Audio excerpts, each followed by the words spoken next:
कि अज इकट्ठियां निकल लिखण जैसा तुसा प्यार जो दिता सदा याद रहसी।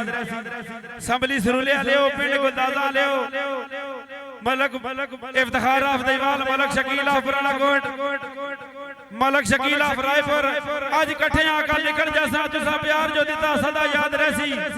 मैं रवां ते पवे ना रवां ए गुलशन तेरा साईं ज़रीफ सदा बाद रहसी।